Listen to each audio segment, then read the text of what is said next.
The wind cut across the quiet New Jersey street like a blade that night, rattling the thin branches and carrying the soft, frightened cries of an 8-month-old baby.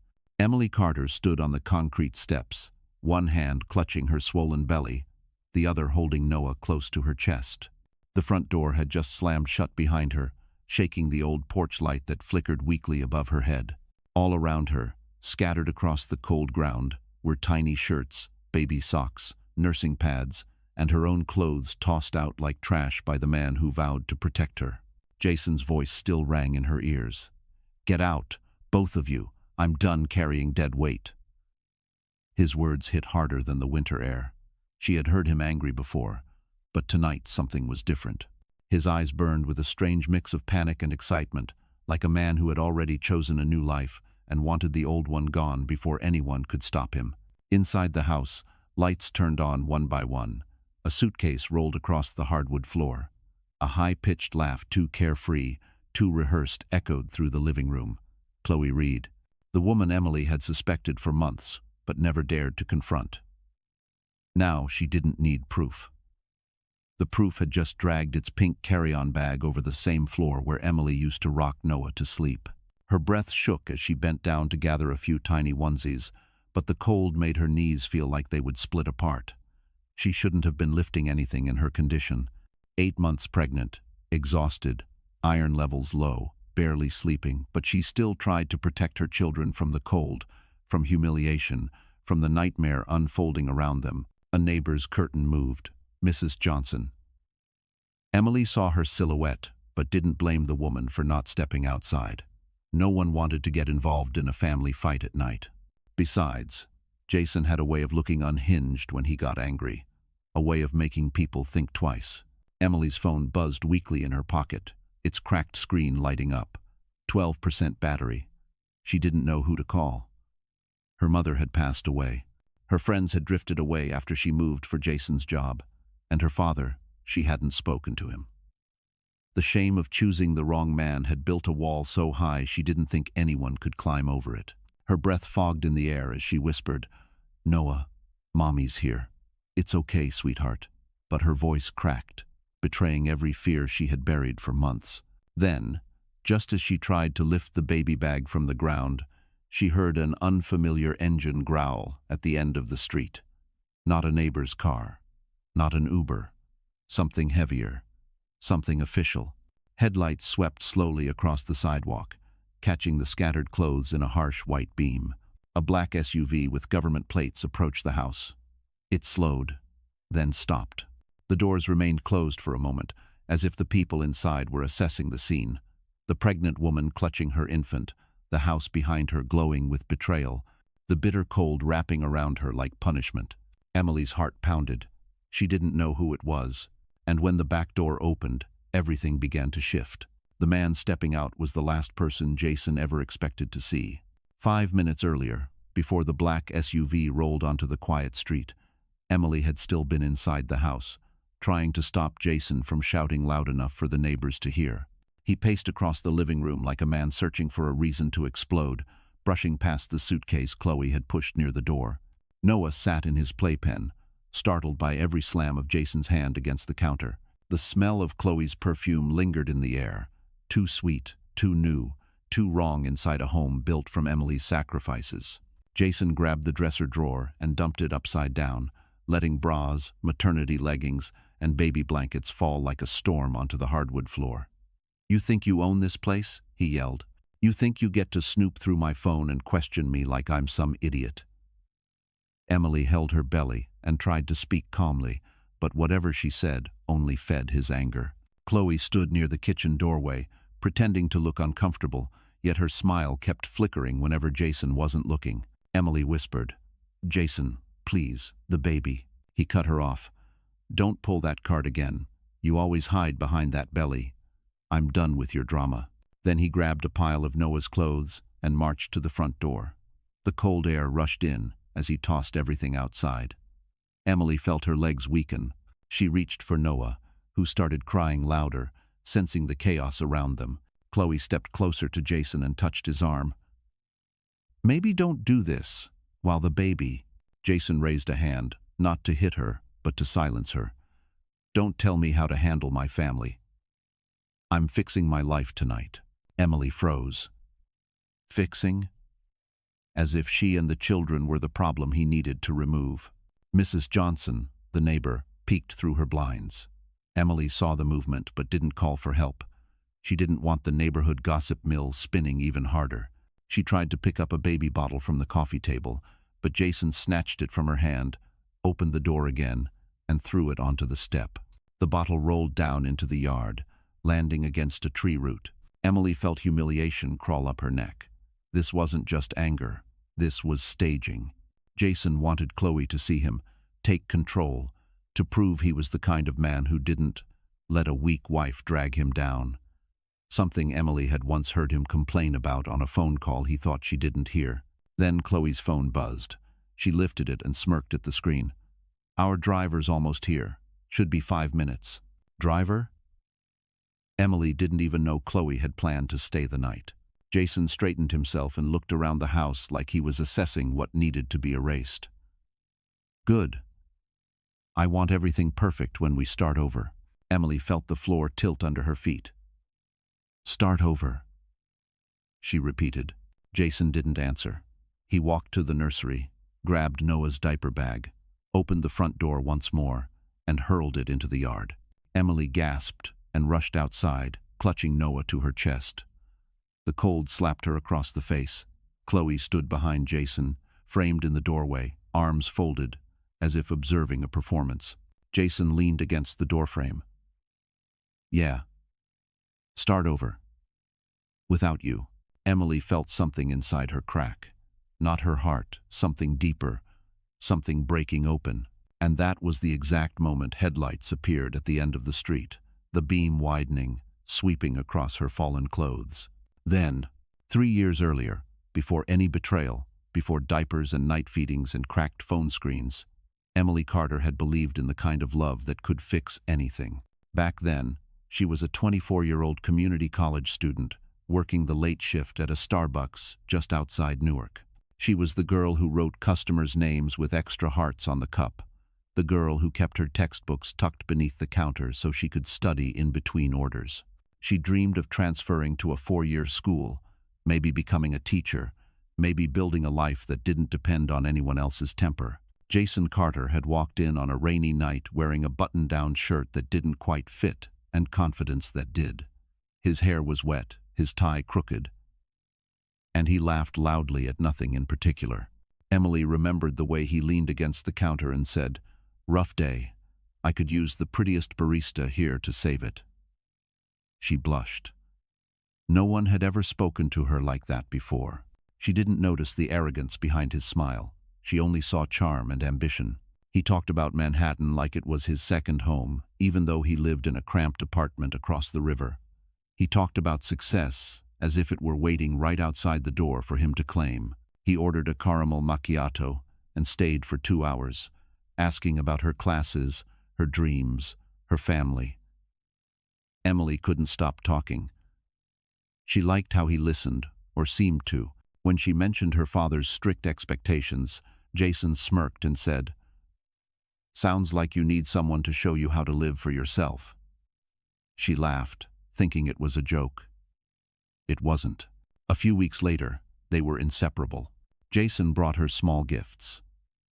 A keychain from Times Square, a second-hand copy of The 48 Laws of Power he claimed would help them build a future. A cheap necklace, he said, looked expensive. Emily believed every word. When he held her hand and talked about escaping the boring routine of life, she felt like she was stepping into a movie. But small cracks began forming early. Jason didn't like when she studied late. He said he missed her. Then he didn't like her talking to male classmates. He said he felt disrespected. Then he didn't like her working long shifts. He said other men looked at her too much. Emily made excuses. He just cares, she told herself. He just loves deeply. The first real warning came the night he convinced her to skip a midterm to go out to dinner. She protested this exam would determine her grade, but Jason insisted. "If you love me, you'll come," he said with a grin that didn't reach his eyes. She caved. Afterward, she cried quietly in the passenger seat, while Jason hummed to the radio, unaware he had cost her a full semester. When she discovered she was pregnant with Noah, she stared at the test for 10 minutes straight, shaking. Jason reacted with excitement so big, so theatrical, she mistook it for devotion. He begged her to move in. He said college could wait. He promised they'd be a family, that he'd take care of everything.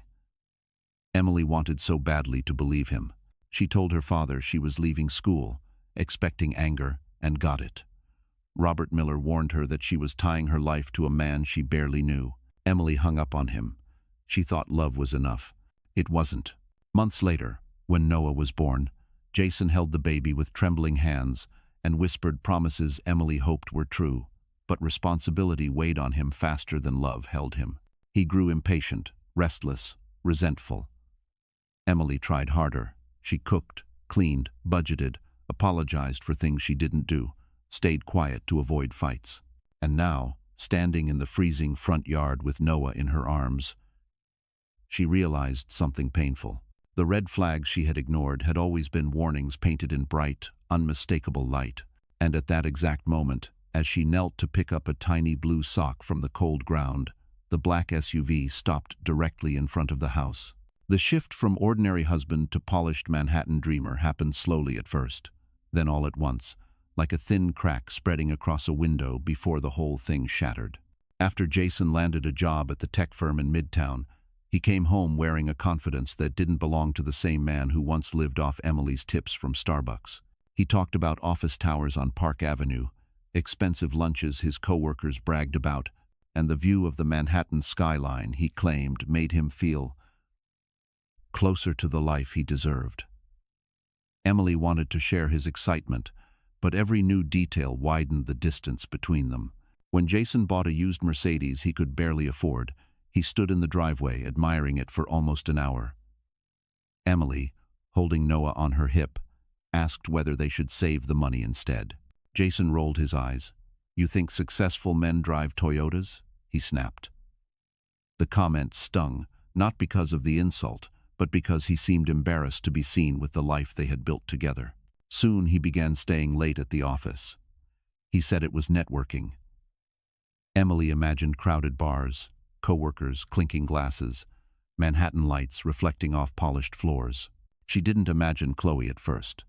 She pictured Jason being responsible, ambitious, finally stepping into the career he had always wanted. She packed him snacks, left encouraging notes in his bag, sent pictures of Noah learning to crawl.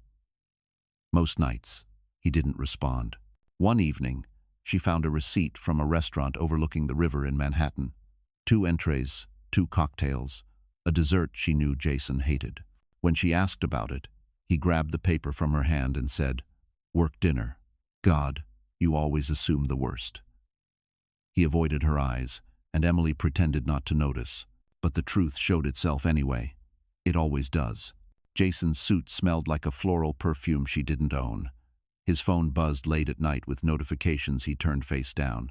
Emily remembered the night she reached for his phone to silence it while he slept on the couch. A message flashed. "Next time, stay the night." When she gasped, Jason jolted awake and ripped the phone from her hand. He shouted until Noah cried in terror, accusing Emily of being paranoid, dramatic, ungrateful. Then he stormed into the kitchen and knocked over a chair. Still, Emily stayed. She stayed because she was pregnant again. She stayed because she believed families could heal if both people tried. She stayed because she didn't want her children to grow up in a broken home the way she had. And she stayed because Jason had a cruel talent for apologizing just enough to keep her hopeful. He would bring home flowers from a street vendor, kiss her forehead, promise to do better. For 1 or 2 days, he actually would. Then the cycle repeated. Chloe entered the picture through Jason's stories first. "A new girl at work," he said casually. "Young. Smart. Ambitious." Emily felt something shift inside her each time he mentioned her name. Chloe this, Chloe that. Eventually, Chloe became the coworker he spent the most time with. Emily didn't blame the girl, at least not then. She blamed the city, the pressure, the hunger Jason had for a life bigger than the one he shared with her. The night Emily finally saw a selfie of Jason and Chloe together, his hand brushing her hair, her smile too intimate to misunderstand, her entire body went cold. She knew the truth then, even before Jason threw her clothes into the yard. The night Chloe officially stepped into Emily's world, it didn't come as a shock. It came as confirmation. A cruel, undeniable confirmation. Emily had been sensing it for months, the late nights, the perfume, the excuses, but it wasn't until she heard Chloe's laugh echoing through her own living room that everything inside her finally cracked. It began earlier that day. Jason had left for work looking unusually sharp, wearing the suit Emily had ironed the night before, though he didn't bother thanking her. He'd stood in the doorway adjusting his tie, muttering, "Big night. Important people," as if preparing for an award ceremony rather than another night avoiding his responsibilities. Emily, 8 months pregnant and exhausted, spent the day chasing Noah around the house, wiping down countertops, trying to ignore the stabbing pain in her lower back. She had planned to make Jason's favorite dinner, roasted chicken, mashed potatoes, but he texted at the last minute, "Don't cook, I'll eat out." No explanation, no apology. Hours later, Noah finally fell asleep on her chest. Emily dozed off too, worn down by the weight of everything she was trying to hold together. When the sound of keys jangling at the front door jolted her awake, she blinked at the clock. Almost 10 p.m. Jason walked in, smelling like expensive cologne and something floral. But he wasn't alone. Chloe Reed followed him through the door, stepping inside like she had rehearsed this moment. She wore a fitted dress, her hair curled perfectly, her lipstick fresh. She held a suitcase, an actual suitcase, as if she were arriving home. Emily froze, still holding Noah. Her heart hammered against her ribcage. Jason avoided her eyes. "We need to talk. Now." Emily tried to keep her voice steady. "Why is she here?" Chloe raised her chin, as if she deserved an explanation too. Jason said this place needed a woman who actually supports his life, not someone who drags him down. Emily felt her stomach twist. "This is my home." "Not anymore," Jason muttered. Chloe stepped farther into the living room, her heels clicking like an announcement. She scanned the house, Noah's toys, Emily's maternity pillow, the framed photo from their wedding. Her nose wrinkled. "It's smaller than I imagined." Jason's jaw tightened. He wanted Chloe to see him as powerful, decisive, someone who had control. And Emily, tired, swollen, still in her stained sweater, represented every insecurity he had tried to bury. "Jason," Emily whispered, "Noah is right here. Can we do this another time?" "No," he snapped. "I'm done pretending. Chloe deserves better. I deserve better." Emily's voice trembled. "And what do our children deserve?" Jason didn't answer. Instead, he walked into the nursery and began grabbing Noah's clothes from drawers, tossing them into a pile like unwanted laundry. Chloe leaned against the wall, watching, her expression unreadable. "Stop," Emily yelled, for the first time raising her voice. "Jason, please." He didn't stop. He grabbed the diaper bag, the baby blanket Emily's mother had crocheted before she died, and marched to the front door. Chloe followed him, lightly touching his arm. "Maybe don't stay out of it," he hissed. He flung the blanket onto the porch, then the clothes, then Emily's own maternity coat. The cold air flooded in, biting at Emily's bare arms. She stood frozen, clutching Noah, unsure whether she was witnessing her marriage ending or her life collapsing. When Jason stepped back inside, he stared at her with an expression she had never seen before, not anger, not guilt, but relief, like removing her from his life was a victory. "Get out," he said calmly. "You and the kids. Tonight." Emily's knees buckled. "Jason, I'm 8 months pregnant." He shrugged. "Not my problem anymore." And then, behind him, Chloe zipped her suitcase with a clean, satisfied sound, like someone sealing the end of Emily's world. The moment the door slammed behind Jason, the night felt colder than the winter air itself. Emily stood on the front steps, Noah crying against her shoulder, the wind slicing through her thin sweater. Her scattered clothes lay across the concrete like bits of a life that had been torn apart in minutes. She tried to breathe steadily, but each inhale hurt, as if her chest were shrinking. She lowered herself to her knees, not because she wanted to, but because her legs simply couldn't hold her anymore. The world around her felt muted. The porch light flickered. A dog barked somewhere far away. A train horn echoed in the distance. Everything sounded normal, except for the sound of her life collapsing. She picked up a tiny pair of Noah's socks with trembling hands, and her tears dropped onto the fabric, darkening it in small spots. Inside the house, she heard music. Chloe had put something on, something upbeat, loud enough to drown out the reality on the porch. Emily pressed a hand over her belly, feeling the baby shift. "I'm so sorry," she whispered. "I'm so sorry." The apology wasn't for the children. It was for herself, for ignoring the signs, for staying too long, for believing Jason would grow into the man he pretended to be. A door creaked across the street. Mrs. Johnson peeked out again, clutching a robe tightly around her shoulders. She hesitated, then stepped onto her porch. "Emily?" she called softly. "Honey, are you all right?" Emily nodded quickly, wiping her face. "I'm fine, just a fight. It'll calm down." She didn't want anyone to know how bad it really was. Shame wrapped around her like ice.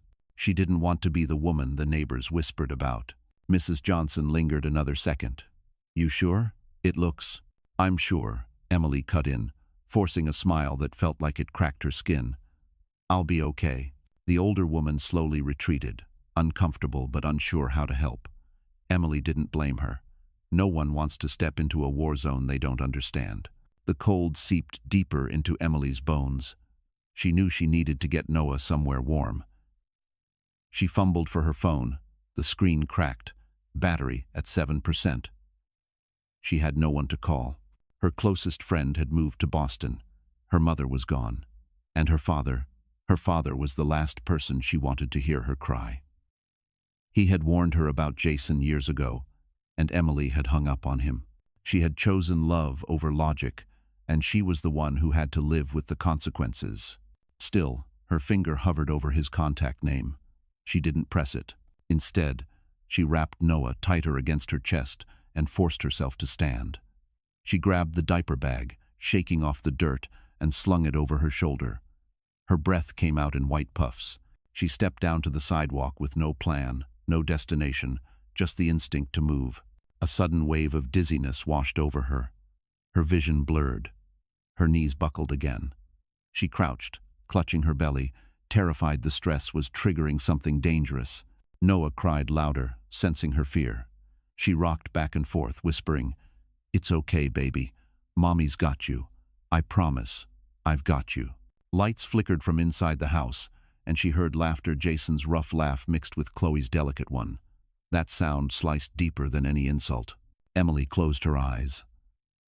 She wasn't just losing her marriage tonight. She was losing the version of herself who believed things would get better. The truth pressed down on her. She had stayed because she hoped Jason would love her the way he loved being admired. When she opened her eyes again, headlights curved onto the street. Not Jason's car.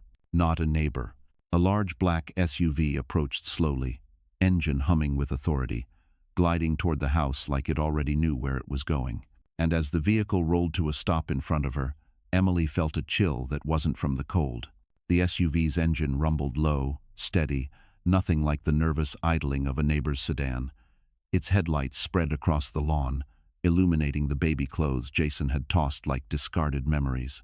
Emily squinted through the brightness, clutching Noah closer as the vehicle rolled to a complete stop. Her heart pounded so loudly she could barely hear the hum of the engine cutting off. For a moment, no one moved. Then the rear door opened with a soft, heavy click. A polished black shoe stepped out first, followed by a long, dark wool coat. The man who emerged stood tall, solid, his hair dusted with gray at the temples. Emily's breath hitched. She knew that silhouette. She had memorized it long ago, even though she hadn't seen it in nearly 2 years. Her father, Robert Miller, a state official known for his quiet authority and strict moral compass, stood on the sidewalk staring at her as if he weren't sure the scene in front of him was real. "Emily?" His voice wasn't angry. It wasn't even stern. It was something far worse, shattered. Emily tried to stand, but her legs wobbled. "Dad," her voice cracked. She didn't know whether she felt relief or shame. Maybe both. Mostly both. He stepped forward immediately, the harsh winter wind whipping the edges of his coat. His eyes swept over the scattered clothes, the broken bottle, the diaper bag smeared with dirt. Then he looked at Noah crying, red-cheeked from the cold. His jaw tightened, a storm building behind his calm expression. "What happened?" he asked, though the truth was laid bare across the ground. Emily swallowed hard, tears stinging her throat. "Jason, he threw us out." She couldn't say more. The words felt too heavy, too humiliating. Her father didn't press. He simply nodded once, sharply, like he had just made a silent promise to himself. Behind them, the house door swung open.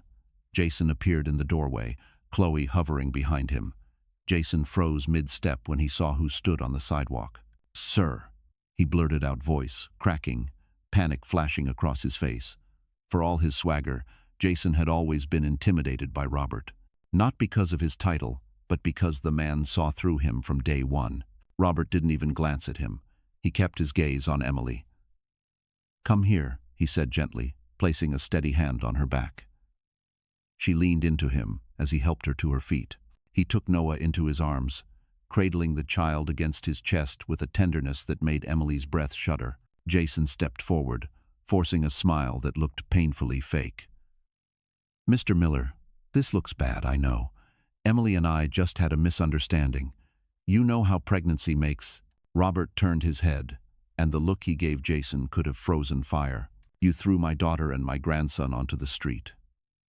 His voice was flat, emotionless, but deadly. Jason opened his mouth, then closed it. His hands shook slightly.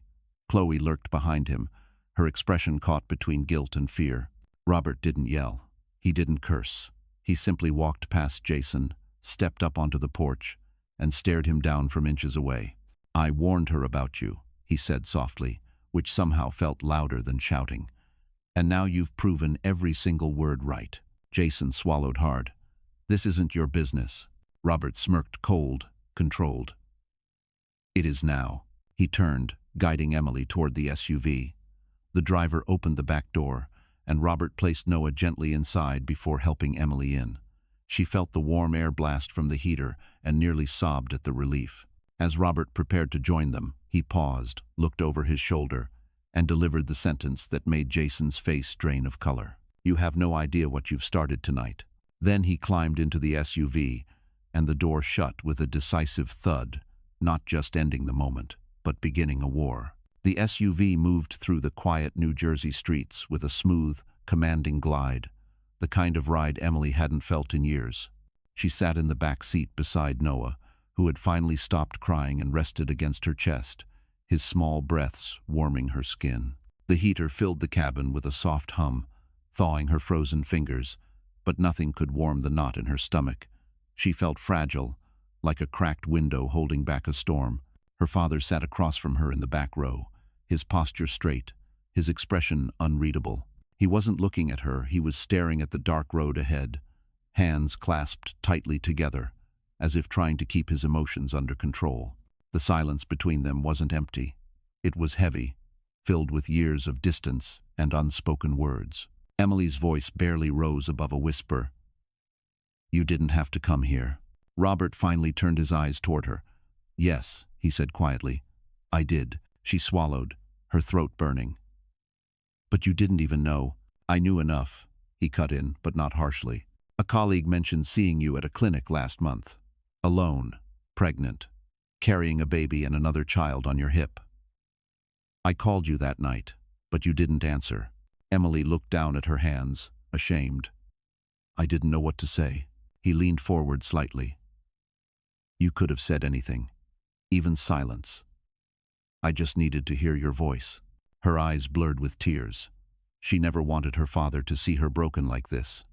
She had worked so hard to prove to him that choosing Jason wasn't a mistake, that she could build a life on her own terms.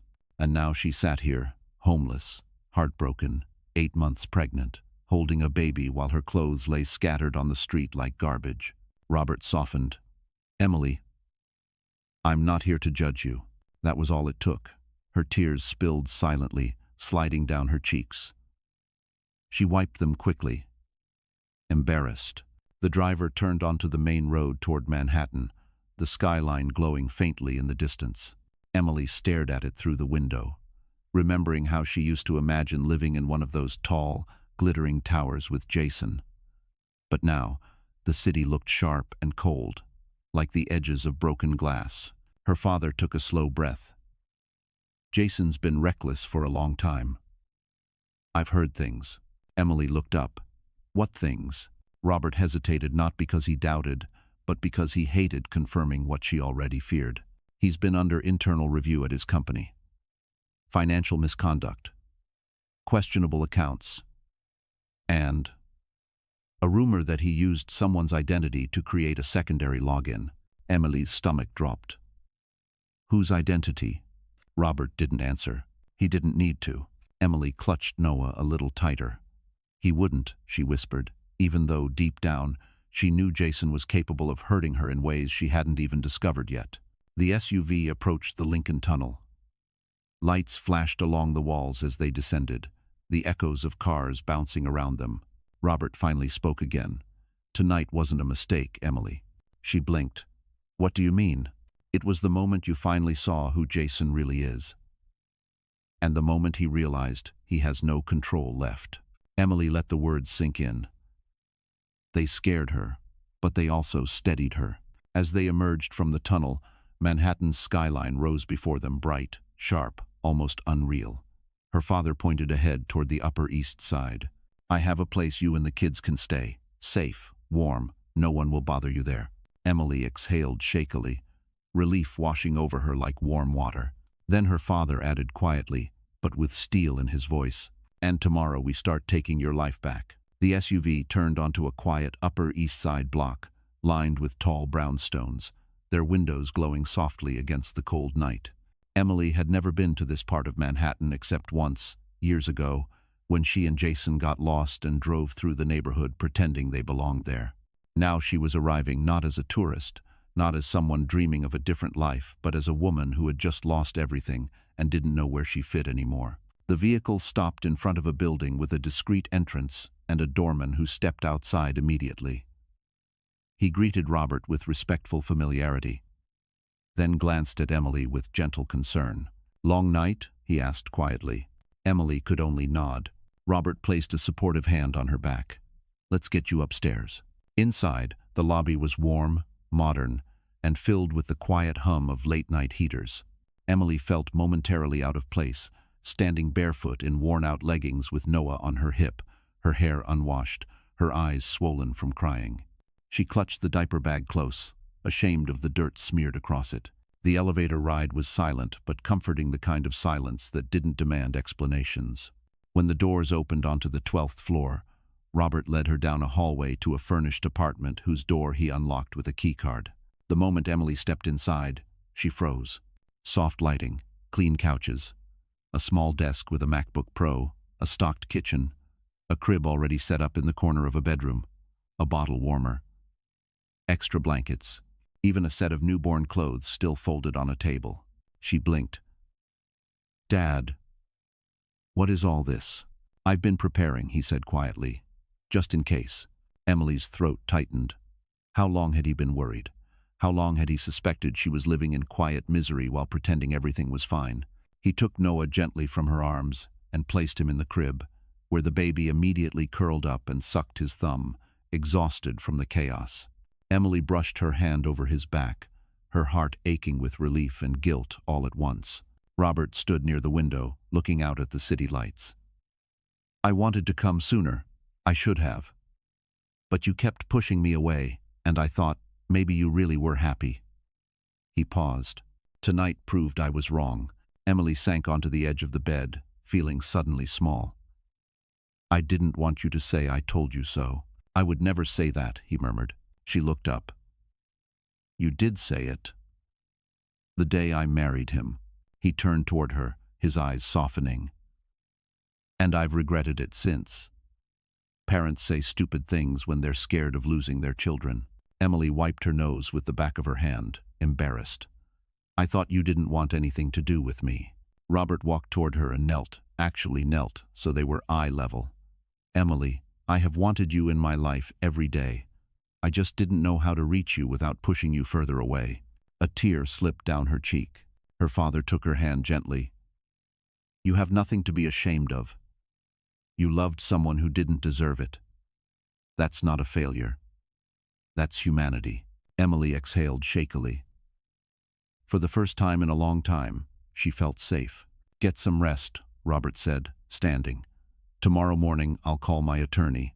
We'll start documenting everything, every message, every receipt, every witness. Emily nodded, overwhelmed but grateful. And Emily, he added, pausing at the doorway. Jason thinks tonight was power, but it was the moment he lost. The door clicked softly behind him as he stepped into the hall, leaving her alone with her sleeping son, the warm apartment, and the faint hum of the city outside. For the first time in months, Emily allowed herself to believe this thought. Maybe her life wasn't ending. Maybe it was beginning. Morning light crept through the blinds, soft and golden, brushing across Emily's face as she opened her eyes. For a moment she didn't know where she was. The room was warm, quiet, safe. It felt unreal after the chaos of the night before. Then she saw Noah asleep in the crib beside her bed, his tiny hands curled near his face, and the memories came crashing back. Jason's shouting, the cold porch, the SUV pulling up. Her chest tightened. She sat up slowly, pressing a hand to her lower back as the baby in her belly shifted. 8 months pregnant. Homeless. Heartbroken. But alive. And no longer alone. A knock sounded at the door. Emily, her father called softly. You awake? She managed to quiet. Yeah. Robert stepped inside wearing a neatly pressed shirt and holding 2 paper cups from a nearby cafe. Decaf latte for you, he said, setting it on the nightstand. And a regular for me. I figured you didn't need any caffeine right now. The smell alone made her eyes sting with gratitude. Thank you, she whispered. He pulled a chair from the corner and sat beside her. How are you feeling today? Emily exhaled. Like I woke up from a nightmare I still have to live through. Robert nodded. Then we'll get through it one step at a time. She looked at him, really looked. The lines around his eyes seemed deeper, his shoulders heavier. He wasn't just worried, he felt guilty. The thought hurt her more than Jason's betrayal. Before she could speak, her father reached into his briefcase and placed a folder on her lap. We start with this. My attorney's team put together emergency paperwork. We're filing for temporary custody and protection today. Emily blinked. Protection? You and the children were endangered. Jason threw you onto the street. That alone is grounds. He took a breath. But there's more. Her pulse quickened. More? Robert hesitated.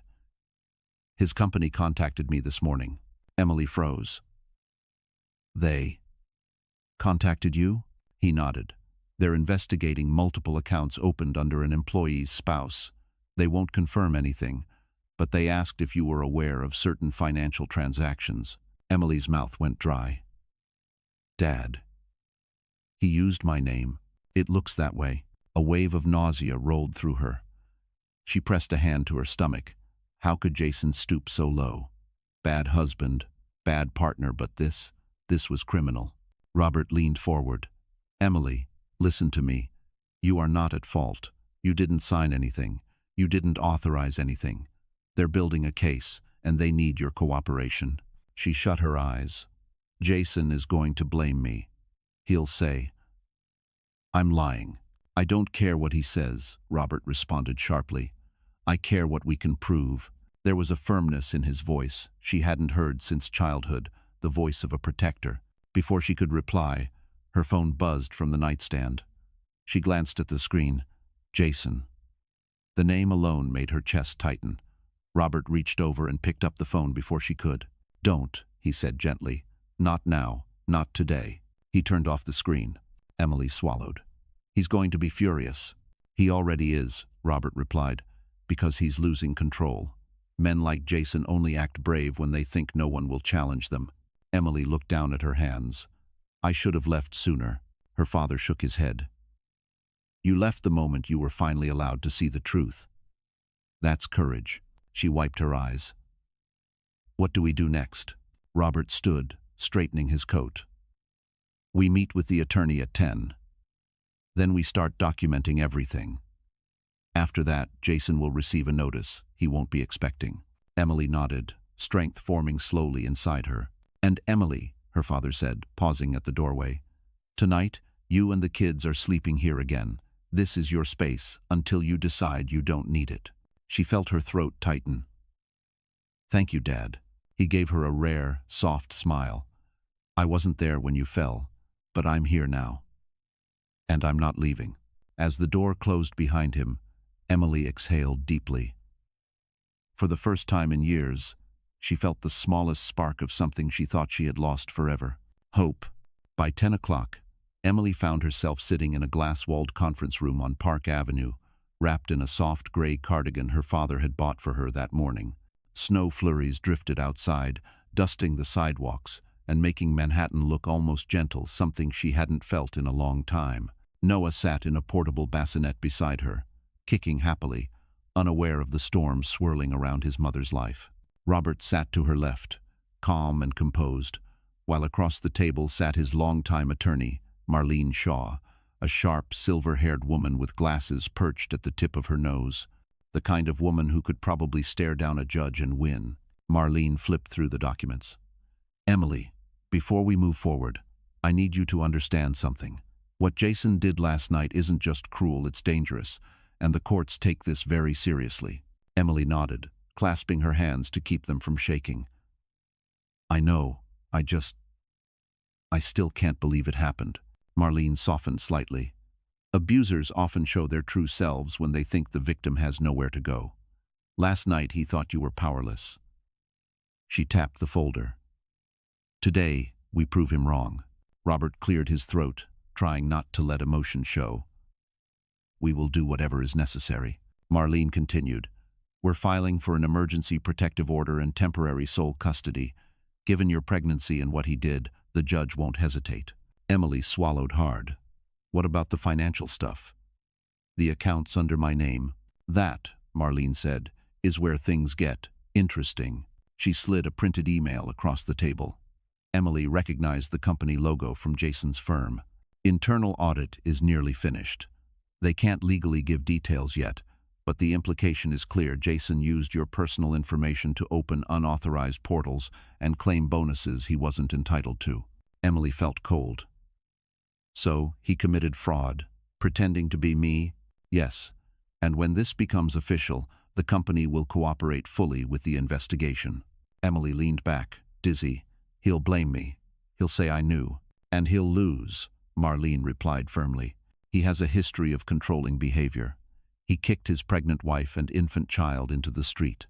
No jury, no judge, no investigator will believe he handed over accounts to you out of goodwill. Robert placed a comforting hand on Emily's arm.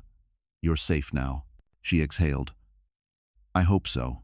Marlene opened another folder. Now, about last night. We need everything. Every text, every photo, every bank statement that looked strange. Emily pulled out her cracked iPhone. I took screenshots months ago. I saved them to a backup because I thought he'd delete them. That was smart, Marlene said. Emily handed over the evidence. Photos of hotel receipts, Chloe's messages, bank statements with charges she never made, timestamps showing Jason's late-night transactions. Each piece felt like reliving a humiliation, but Marlene treated them like ammunition carefully, methodically. Then she asked, Is there anything else we should know? Anything off? Emily hesitated. Yes. Robert looked at her. Emily, tell her. Her voice trembled. There was a night. A few weeks ago. Jason grabbed my arm. Not hard enough to bruise, but it scared Noah. He wouldn't let me leave the room. Marlene's expression darkened. That will matter in court. Emily felt small. I didn't tell anyone. You're telling us now, Marlene said gently. That's enough. Before Emily could gather herself, the door opened and an assistant stepped in. Miss Shaw, There's a call for Miss Carter. From Jason Carter's attorney. Urgent. Emily's stomach twisted. He already hired a lawyer? Marlene smirked. Of course he did. Men like him sprint to legal defense the second they lose control. Robert's jaw tightened. You don't have to take the call. Emily inhaled slowly. I want to hear what he's trying to do. Marlene pressed the speaker button. A cold male voice filled the room. This is Attorney Briggs representing Jason Carter. We have reason to believe Emily Carter has unlawfully left the marital home and intends to restrict access to the child. Emily felt her pulse jump. Briggs continued. We are filing for emergency shared custody. Emily's breath caught. He finished. And if she does not return the child voluntarily, we will pursue full custody. Robert stood so fast his chair scraped across the floor. Try it. Marlene leaned forward, voice like steel. Mr. Briggs, your client has made a grave error. And by the time we're done, he will regret every second of last night. Emily stared at the phone, trembling. As the call disconnected, everything suddenly felt real. The war had begun. Emily left the law office with her heartbeat still thundering from the call. The cold air outside hit her cheeks like tiny needles, snapping her back into her body. She pushed the stroller with one hand, while her other steadied the weight of her pregnant belly. Her father walked beside her, protective and silent, his jaw set in a firm line she hadn't seen in years.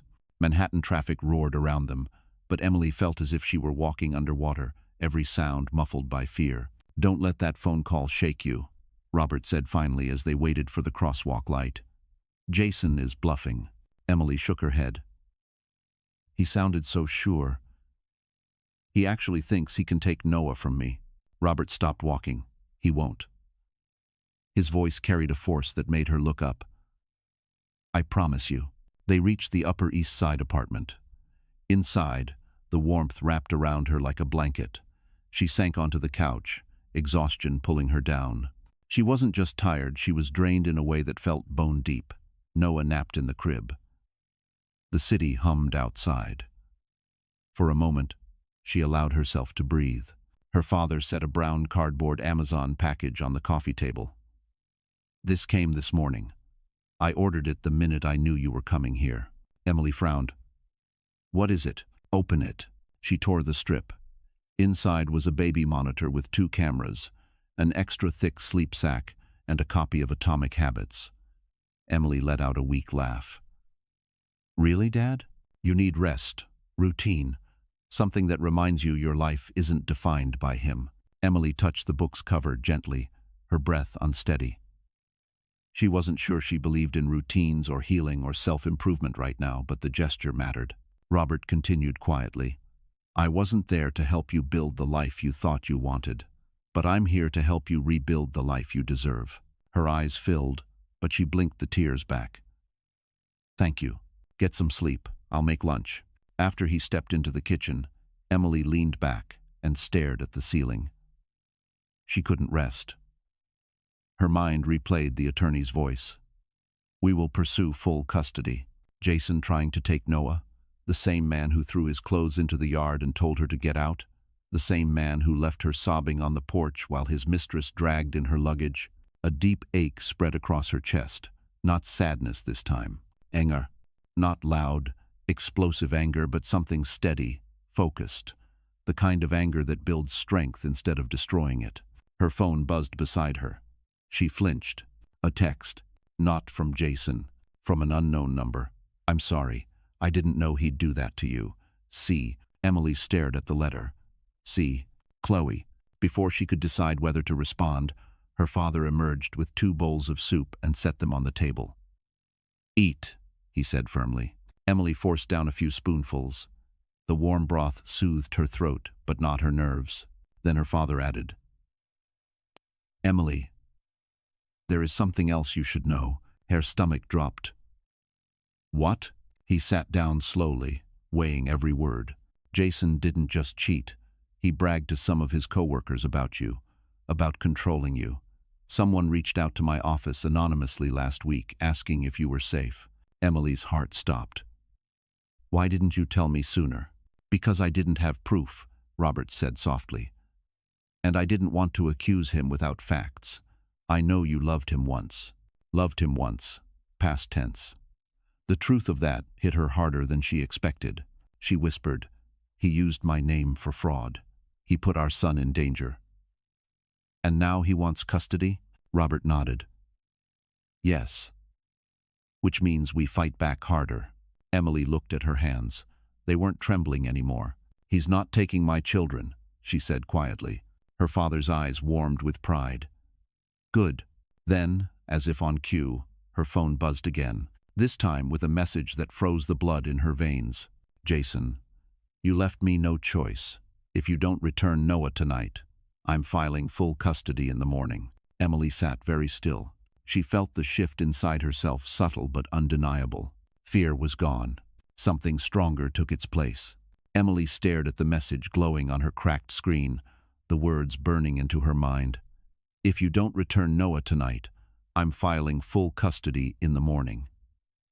Her pulse hammered in her ears. For a long moment she couldn't move, couldn't breathe. The apartment felt too quiet, like the air itself was waiting for her reaction. She set her phone down slowly, her hands cold despite the warmth of the room. Her father looked up from the dining table. "Another message?" Emily nodded. "From him?" She swallowed hard. "He's threatening full custody. Again." Robert let out a slow, controlled breath, the kind he used when fighting the urge to break something. "He's panicking. He thinks intimidation will scare you back into that house." "It used to," Emily whispered. "But not anymore," Robert said firmly. Before she could respond, her phone buzzed again. She braced herself. Another attack from Jason, another manipulation, another attempt to crush her spirit. But the notification wasn't from him. "Unknown. You don't know me, but I think Jason is hiding more than you realize. Please don't go back there. I can explain." Emily frowned. "Now what?" Robert stepped closer. "Let me see." She handed him the phone. He read the message twice, eyes narrowing. "We need to be cautious. Could be someone trying to stir trouble." Emily shook her head. "Or someone who knows something." He nodded slowly. "Maybe, but not tonight. Tonight we focus on fortifying your case." Emily sat down at the small dining table, exhaling shakily as she rubbed her temples. "It feels like everything keeps getting worse." "Sometimes," Robert said, sitting beside her. "Things get louder before they break open." A knock sounded at the door. Emily stiffened. Robert stood instantly, posture straightening with protective instinct. He glanced through the peephole, then relaxed slightly. "It's the building attendant," he said before opening the door. The doorman stood there holding a stack of mail and a small envelope. "These were left downstairs earlier. One's addressed to Miss Carter." Emily took the envelope, her name written in unfamiliar handwriting. "Thank you," she murmured. As soon as the door closed, she opened it. A flash drive slid out. Her heart skipped. There was a small sticky note attached. "For your protection. Don't show Jason." Robert's expression sharpened. "What is that?" I don't know. Should I open it?" He considered. "Let's use my laptop. Zephyr." They moved to the desk. Robert inserted the drive and opened the only file on it. A video. Emily felt her body tense. The footage was grainy, taken from a restaurant's security camera. She recognized it instantly, the upscale Manhattan restaurant where she once found a receipt Jason insisted was for a work dinner. But this footage was time-stamped, and it told a story she never imagined. Jason sat in a booth with Chloe beside him, not across from him like colleagues. Beside him, his arm around her shoulders, her hand on his thigh. Emily's stomach churned. But it wasn't the cheating that mattered now. It was what came next.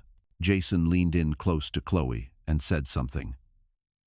The camera had no audio, but the subtitles at the bottom did. "Emily's name is on the account. If anything happens, she takes the fall, not me." Emily's breath left her body. Robert froze. Then the subtitles continued. "Once she has the baby, I'm done. You'll move in. She'll be too tired to fight." Emily clamped a hand over her mouth, tears spilling over. Her father's hands curled into fists.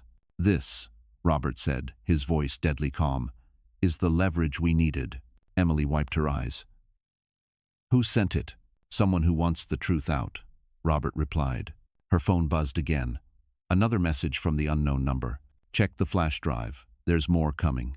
Emily felt a chill run down her spine, but not from fear, from awakening. Something inside her, something she thought Jason had crushed, was rising. Slowly, steadily, fiercely, Robert placed a hand over hers. Emily, we are going to win. No, she whispered, voice steady, strong. We're going to destroy him. Jason Carter felt invincible the morning after throwing his pregnant wife and infant son into the cold. He woke up in the bed he once shared with Emily. Sunlight spilling across the sheets. Chloe curled beside him like a trophy he had finally earned. He stretched, smirked, and checked his phone, expecting messages from coworkers, praise from Chloe, maybe even panic from Emily. What he didn't expect was silence. Not a single missed call, no tearful texts, no begging, no threats. No, I'm coming home. Nothing. As he stared at his screen, irritation flickered in his chest. Chloe moved beside him and murmured, "Morning." "You okay?" Jason forced a confident grin. "Yeah, just waiting for the show to start." Chloe raised an eyebrow. "What show?" "Oh, she'll reach out," Jason said, tossing the phone onto the nightstand. Emily always caves, always. But an hour later, as he paced around the kitchen, drinking coffee and scrolling through his notifications, irritation sharpened into something uglier. Why hadn't she called? Why hadn't she begged? Why hadn't she tried to come back? Chloe watched him with a cautious expression. Maybe she's staying with a friend. "She doesn't have friends," Jason snapped. Chloe flinched. He softened his tone. "I mean not close ones. She's too isolated." Chloe didn't respond. Something uncomfortable tugged at her expression, but she turned away. Jason didn't notice. 2 hours later, he received a call from an unknown number. He answered quickly, assuming it was Emily's surrender. "Jason Carter," a male voice asked. "This is Officer Kellman with the Manhattan District Office. We need you to come in for questioning regarding an internal investigation." Jason froze. "Wait, what investigation? I'm in the middle of something personal." "It's not optional," the officer replied. "You received a notice 2 days ago." Jason swore under his breath. He had ignored the email, assuming it was a routine audit. "Fine. I'll come in later today." "You'll come now," the officer corrected, then hung up. Jason stood there, gripping the phone until his knuckles whitened. Chloe stepped closer. "What is it?" "Nothing," he lied. "Just work stuff. Stupid." But she didn't look convinced. Jason drove to Manhattan, nerves buzzing beneath his arrogance. He rehearsed excuses in his head. Maybe he could blame a coworker. Maybe he could blame Emily. Maybe he could talk his way out of it, like always. But when he entered the office, he froze. 2 investigators sat waiting. A laptop was open on the table. A paused security video on screen. Jason felt the air leave his lungs. No. Impossible. They shouldn't have that footage. Nobody should. The taller investigator gestured to the chair. "Sit." Jason did. The screen played. Him. With Chloe. With his arm around her. With his whispering mouth close to her ear. With the exact incriminating line displayed in subtitles. "Emily's name is on the account. If anything happens, she takes the fall." His stomach dropped. He forced a laugh. "That's out of context." "There's no context," the investigator said. "You used your wife's identity for fraudulent bonus claims. That's a felony." Jason panicked, but pride pushed through. "Let me talk to my lawyer." "You'll need one." Meanwhile, back at the Upper East Side apartment, Emily sat on the couch, feeding Noah, when her phone buzzed again. Unknown. Phase 2 uploaded. Check your email. Emily's heart kicked. She opened her email and gasped. It was another file. This time from inside Jason's office building. Him shredding documents. Him bragging to a coworker about ditching the deadweight wife. Him joking about upgrading to a Manhattan girl. Emily handed the phone to her father, her hands trembling not with fear, but with adrenaline. Robert's voice thickened. "This is more than enough to protect you. It's enough to bury him professionally." Emily whispered. "Who is sending these?" "I don't know," Robert said, "but whoever it is wants Jason exposed." Across the river, Investigators questioned Jason for over an hour. Each answer trapped him deeper. His arrogance crumbled. Eventually, he snapped. "Emily must have set this up," he spat. "She stole my accounts. Your wife was sleeping on a sidewalk last night," the investigator said sharply. "Your mistress confirmed it. You're done blaming her." Jason went silent. For the first time, truly silent. He left the building pale, shaking, his Mercedes locked in the company garage pending investigation. He ordered a car home, pulse pounding, fury boiling. Emily hadn't called. Emily hadn't begged. Emily hadn't come back. Instead, she had declared war. He grabbed his phone and typed furiously, "Jason, this isn't over. You will regret doing this to me." But even as he hit send, a chill crept up his spine. For the first time in his life, Jason Carter realized the thing he feared most. He was losing. The courthouse in Bergen County looked colder than the winter air outside tall gray walls, wide stone steps, and glass doors that reflected every fear Emily carried with her. Robert walked on one side of her, Marlene on the other, their presence forming a shield she desperately needed. Even with Noah strapped to her chest in a soft carrier, even with her swollen belly slowing her steps, Emily felt something different today. A steadiness, a pulse of courage under her skin. Inside, the hallway buzzed with murmured conversations. Lawyers in dark suits walked briskly. Clerks sorted paperwork behind glass windows. The scent of old wood and floor polish floated in the air, almost comforting in its seriousness. "Remember," Marlene said quietly as they approached the family courtroom, "you did nothing wrong. Jason will try to twist the story. Let him. We have evidence, we have witnesses, and we have truth." Emily nodded, though her heart was thudding so loudly she wondered if anyone could hear it. When the courtroom door opened, Emily froze. Jason was already inside. He wore his best suit, navy blue, tailored too tightly. His hair slicked back, his jaw freshly shaved, but his eyes were wild, frantic. He stood abruptly when he saw her, his gaze sweeping over her face. Noah's sleeping form, her father. Something hateful flashed inside him. Chloe wasn't with him. Neither was anyone who cared about him. Jason's attorney, Briggs, whispered something to him, tugging at his sleeve, but Jason didn't sit. He glared at Emily with disbelief, almost insult. "You really brought your father?" he hissed across the aisle. Robert stepped forward, voice like stone. "I'll be wherever my daughter needs me." Briggs intervened quickly. "Mr. Carter, sit." But Jason didn't sit. Instead, he leaned forward, whispering harshly, "You think you can embarrass me? You think you can take my son?" Emily didn't speak. She didn't flinch.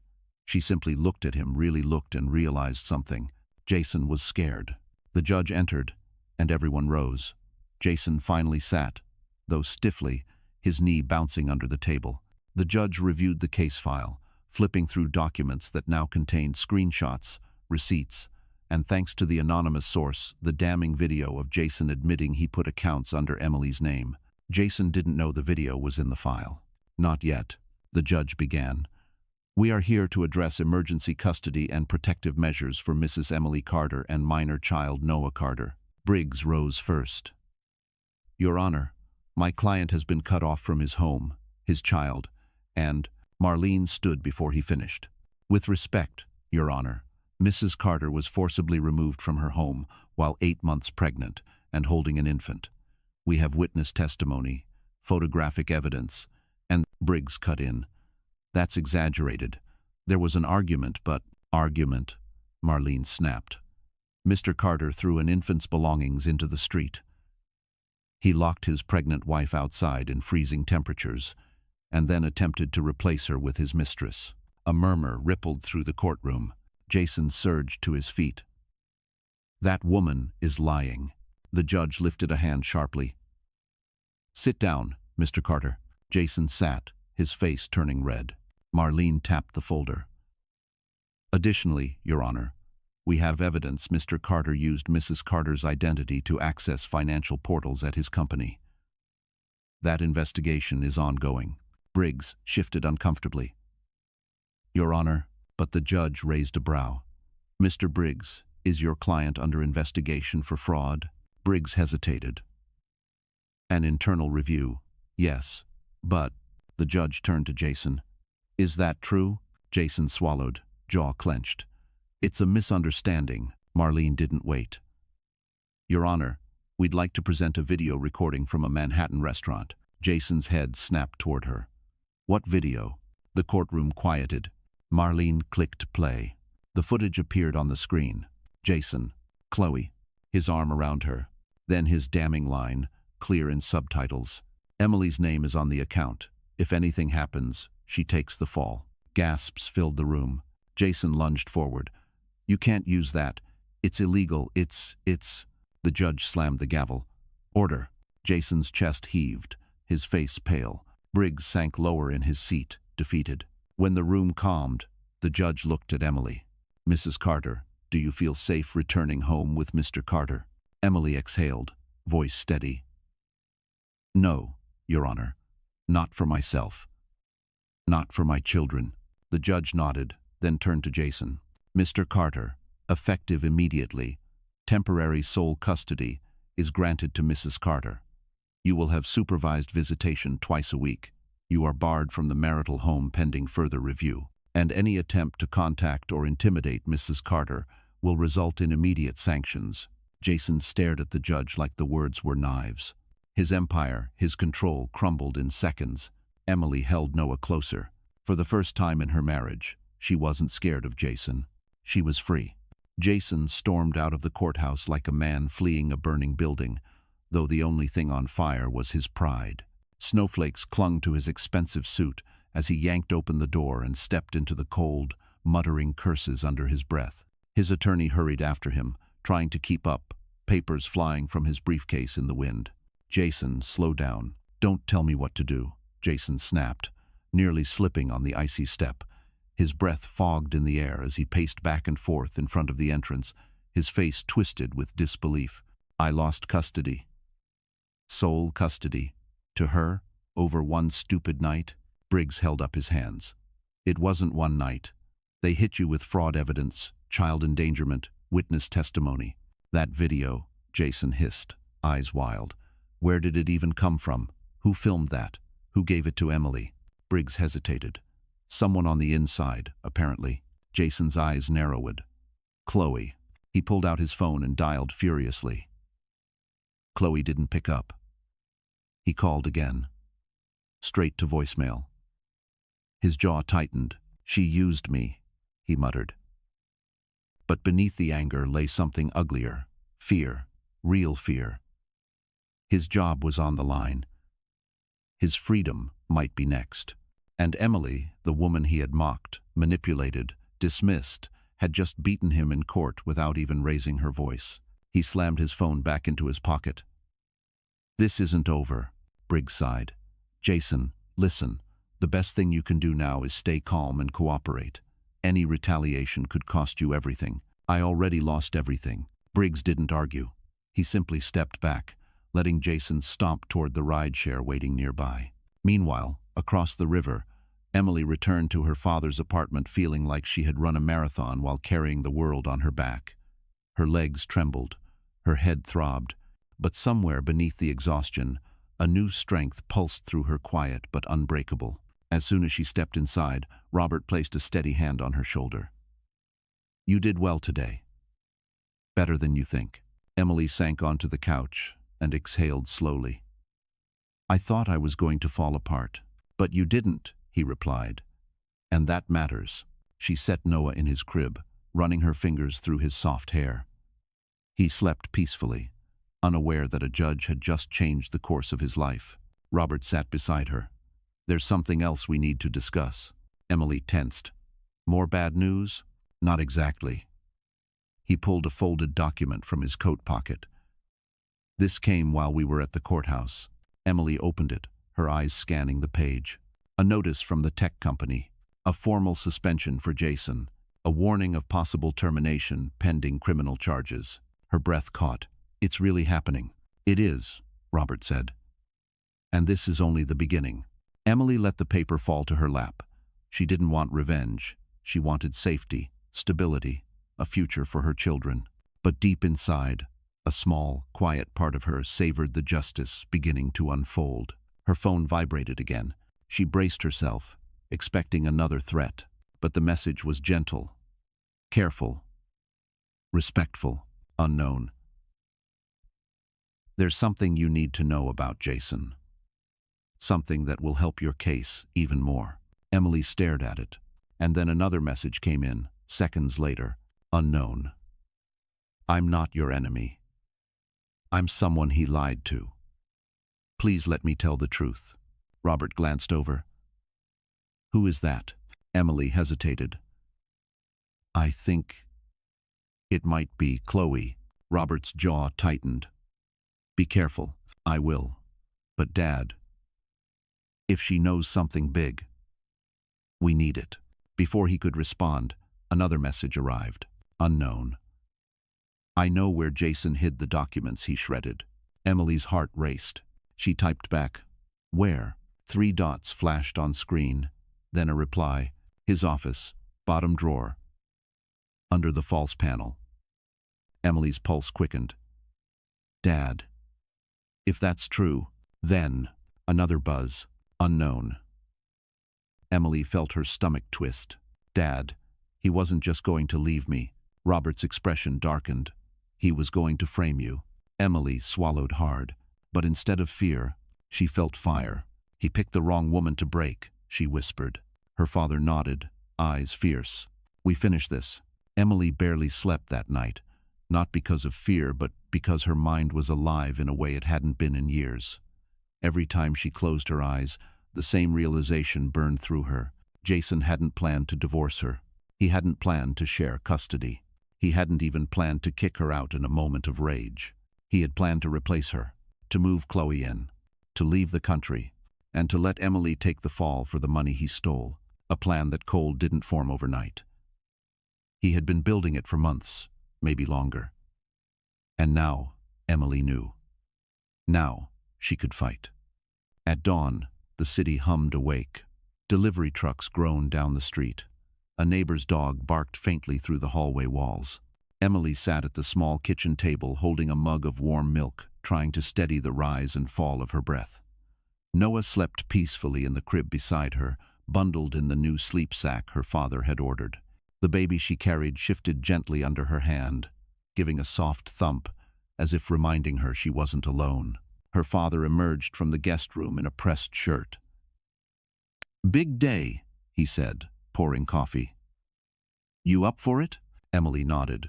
More than yesterday. He gave her a proud smile, the kind she hadn't seen since she was a teenager. "Good. Marlene said the company investigators want to meet this morning. They have new evidence." A chime interrupted him. Emily's phone lit up. Another message from the unknown number. Unknown. "I'm ready to talk. Please. Before he finds me." Emily's stomach tightened. "Dad. It is her. It's Chloe." Robert exhaled, rubbing his forehead. "We move carefully. She could help us, or cause trouble." Emily typed slowly. "What do you want?" The reply came instantly. "To tell the truth, I didn't know what he was doing, I swear." Emily's jaw clenched. She remembered Chloe standing in her living room that night. Perfume thick in the air, suitcase in hand, watching Jason throw her out. She remembered the faint smile on Chloe's lips, the sparkle in her eyes. It was hard to believe this woman suddenly cared. Emily typed again. "Why now?" "Because he scared me last night. He said if you came after him, he'd clean up loose ends. I think he meant me." Emily and her father exchanged a look. This wasn't a game. Chloe wasn't bluffing. Emily asked, "What proof do you have?" A long pause. Then a video arrived. Emily clicked it. The footage showed Jason pacing in his living room, hair disheveled, eyes wild. Chloe stood by the counter filming secretly. Jason ranted, smashing a glass into the sink. "If they come for me, I'll burn everything. She thinks she's taking my kid. I'll make sure she loses them both. And if Chloe opens her mouth, she's done." Emily felt the blood drain from her face. Robert's jaw locked. "He threatened her, and indirectly threatened you." Emily whispered, "Dad, I need this." He nodded. We'll bring it to Marlene today. Another message buzzed through. Please, I'm at a cafe near Midtown. I'm scared to go home. Will you meet me? Just you, not your dad. Robert shook his head immediately. Absolutely not. But Emily knew something her father didn't. Chloe was more afraid of Jason than she was loyal to him. And scared women told the truth. We need her, Emily said softly. Robert hesitated. If you go, I'm coming too. Not inside, not at the table, but close enough to intervene. Emily nodded. It was fair. She typed, I'll come. 2 hours later, Emily stepped into a small midtown cafe, its windows fogged from the heater inside. Snow fell lightly outside, dusting the sidewalk. Chloe sat in the far corner, hood up, sunglasses on despite the dim lighting. She looked nothing like the confident woman who once strutted into Emily's home. Her hands shook as she lifted her coffee cup. When she saw Emily, her eyes widened with relief and shame. I didn't know, Chloe whispered before Emily even sat down. Jason told me you were unstable. That you hit him. That you were leaving with another man. I was stupid. I wanted to believe him. Emily said nothing. Chloe swallowed hard. But last night, when he threatened me, I realized he's dangerous. Really dangerous. Why help me now? Emily asked quietly. Chloe blinked rapidly, tears forming. Because he was going to let you take the fall. And maybe even worse. Emily's heart clenched. Chloe reached into her bag and slid a small envelope across the table. There are copies of everything, she whispered. His secret accounts, his flight confirmations, his burner phone number, his backup drive, everything. Emily stared at the envelope, small, plain, unassuming. But inside it lay the truth, the power, the weapon she needed. Why give this to me? Emily asked. Chloe's voice trembled. Because you're the mother of his children, and he was willing to destroy you. Emily swallowed. Thank you, she finally said. But Chloe shook her head. Don't thank me, she whispered. Just finish him. Emily left the cafe with the envelope clutched tightly in her hand, the cold air slicing across her cheeks as she stepped onto the midtown sidewalk. Her father waited at the corner, pretending to read a newspaper but watching every step she took. When she reached him, she didn't speak. She simply held out the envelope. He looked at it, then at her, and nodded without asking questions. Together they walked toward the parking garage, snow crunching softly beneath their shoes, the city's noise fading behind the thrum of determination pounding in Emily's chest. She wasn't running anymore. She was hunting. Inside the SUV, Emily opened the envelope carefully, as though the truth inside was fragile. But the contents were anything but fragile. Flight confirmations to Mexico under Jason's name, scheduled for 2 weeks from now.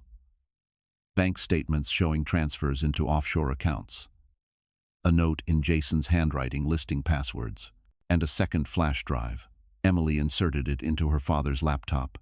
Video files appeared, the kind that made her blood run cold. Jason in his office, shredding documents. Jason practicing a speech about escaping drama.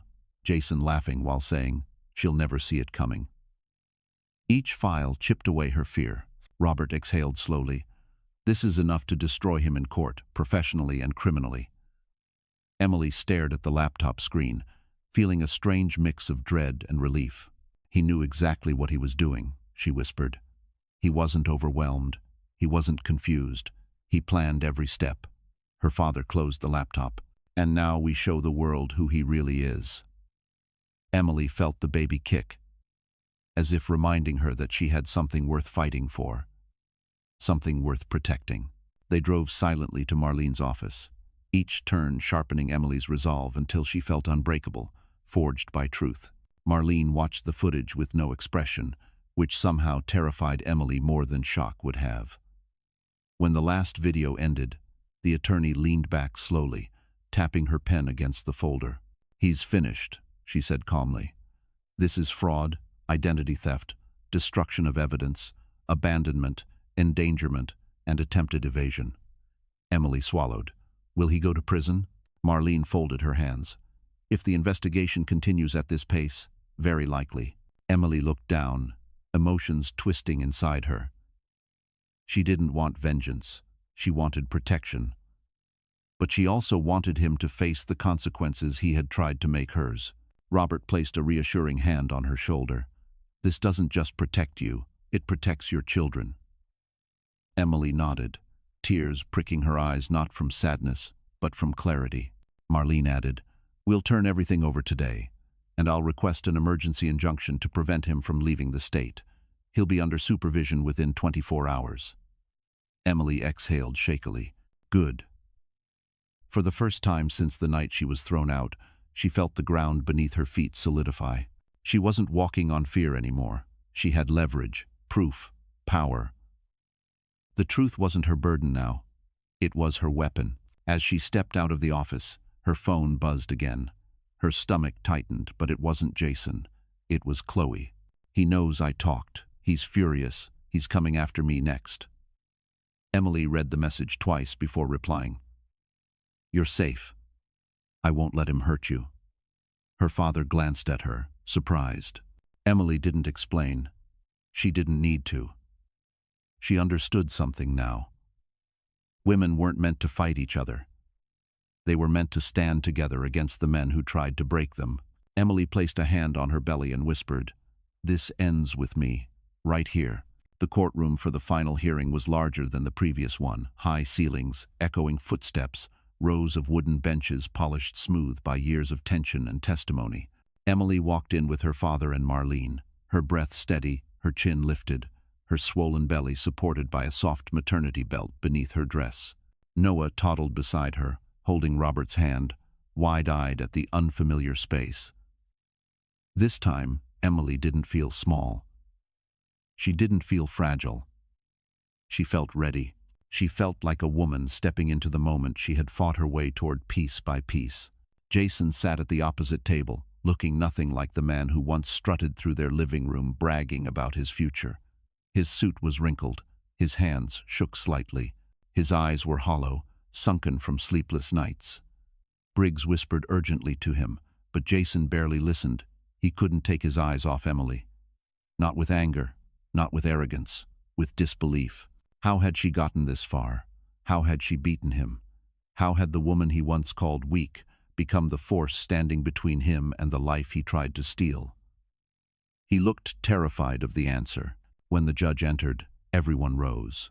The air hummed with quiet anticipation. The bailiff handed the judge a thick binder Emily's evidence, the videos, the financial documents, the shredded paper reconstruction, the planned flight, the threats, the identity theft, the investigator's report confirming Jason used Emily's name to funnel stolen money into hidden accounts. Jason's face whitened with every page the judge flipped through. Marlene stood confidently, hands clasped. Briggs sank lower with every minute. The judge finally set the binder down and turned to Jason. "Mr. Carter, do you have anything to say before I make my ruling?" Jason stood shakily. "Your Honor, I never meant to hurt anyone." Emily is exaggerating. She's emotional, pregnant, confused. "I was stressed at work. I made mistakes. But I'm a good father. I love my son." Emily's jaw tightened. The judge cut in sharply. "You threw your pregnant wife and infant child into the cold. You attempted to flee the country using stolen funds. You endangered your family physically, emotionally, and financially." Jason opened his mouth, but the judge continued. "And you attempted to frame Mrs. Carter for your crimes. Do not speak to me about loving your child." Silence fell heavy. The judge turned to Emily, her voice softening. "Mrs. Carter, your strength throughout this process has been commendable. You protected your child while navigating extraordinary danger. Today, this court will ensure that protection continues." Emily felt her throat tighten. Her father squeezed her shoulder. The judge lifted the final document and read clearly, "Emily Carter is granted full legal and physical custody of both children indefinitely. Mr. Carter is restricted to supervised visitation only, pending completion of psychological evaluation and compliance with all criminal investigations." Jason staggered into his chair, breathing erratic, as if the walls were closing in. The judge wasn't finished. "Furthermore, Mr. Carter, You will provide financial restitution for the funds obtained through fraud. You are barred from leaving the state. You are prohibited from contacting Mrs. Carter or her family outside of legal channels. Violations will result in immediate arrest. Jason collapsed forward, head in his hands. Emily didn't gloat. She didn't smile. But inside her, a quiet, powerful justice settled into place, the justice she fought for, bled for, survived for. As the judge dismissed the court, Marlene whispered, "You won, Emily." She shook her head gently. "No. I protected my children." And she had.